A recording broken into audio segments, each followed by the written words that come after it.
Si c'est la première fois que vous tombez sur cette vidéo, ce n'est pas un hasard, regardez jusqu'à la fin.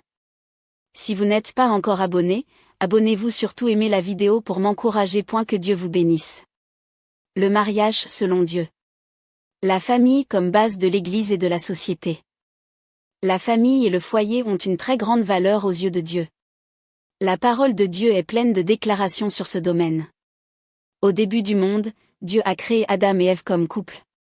Il les a créés à son image, ça veut dire que l'être humain, en tant que couple, est vraiment l'image ou l'illustration de Dieu.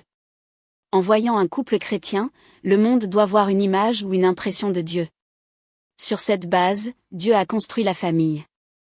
En Genèse 1, 27 on peut lire, « Puis il les bénit en disant, ayez des enfants, devenez nombreux. Remplissez la terre et dominez-la. » Le fondement était la famille. Après la chute, l'entrée du péché dans le monde et beaucoup de difficultés avec les humains, Dieu a voulu les détruire. Mais, il a sauvé une famille. En Genèse 6, 9, Dieu a sauvé toute la famille de Noé. Au verset 18, il lui a ordonné, « Je vais faire alliance avec toi. Tu entreras dans le bateau, toi, ta femme, vos fils et leurs femmes avec toi. » Dieu n'a pas seulement sauvé Noé, il l'a sauvé avec toute sa famille. Ça veut dire que la famille est importante pour Dieu.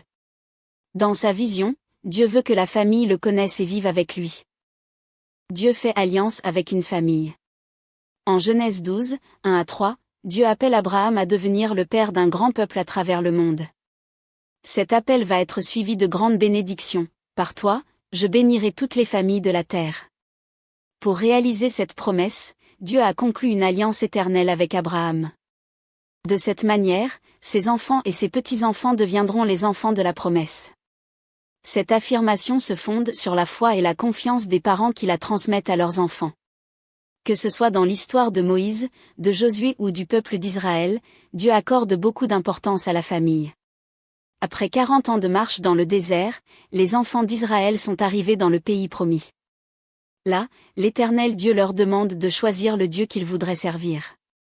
Son porte-parole, Josué, un homme de foi et d'une grande fidélité, était conscient de la nécessité de garder sa famille dans la foi. Il dit, « Vous, choisissez ceux que vos ancêtres adoraient de l'autre côté de l'Euphrate ou bien les dieux des Amorites, car vous habitez dans leur pays. Mais moi et ma famille nous servirons le Seigneur. » Josué 24, 15. Dieu veut le bien des familles. Dieu voulait construire son royaume sur la base des familles. Mais le péché a bouleversé ce projet.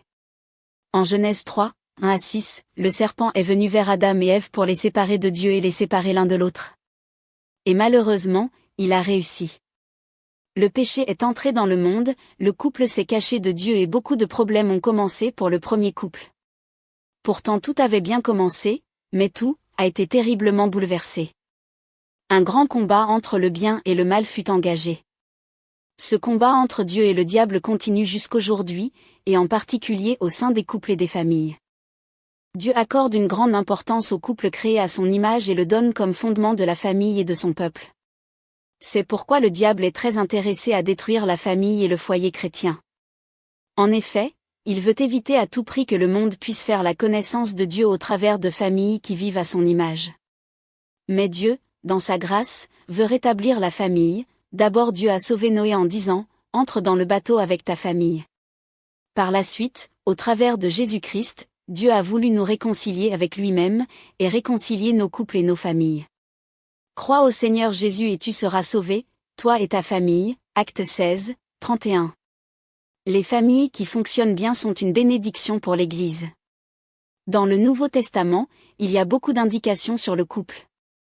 L'apôtre Paul utilise souvent l'image du couple pour parler de la relation entre le Christ et l'Église. Aujourd'hui encore, continuons avec cette vision, la famille est la plus petite cellule de l'Église. En d'autres termes, on peut dire que l'Église se construit sur la base des familles. Si les familles fonctionnent bien, l'Église pourra croître quantitativement et qualitativement. Une famille qui se complète bien, qui vit en paix ensemble, sera une bénédiction et un élément solide pour édifier l'Église. Chaque membre de la famille a sa place, prend sa responsabilité et accomplit sa tâche. Mais si les familles vivent dans le chaos avec des problèmes non résolus, manque de paix les uns avec les autres, ou des couples qui vivent dans l'infidélité, comment l'Église va-t-elle fonctionner? grandir et être bon témoin dans le monde?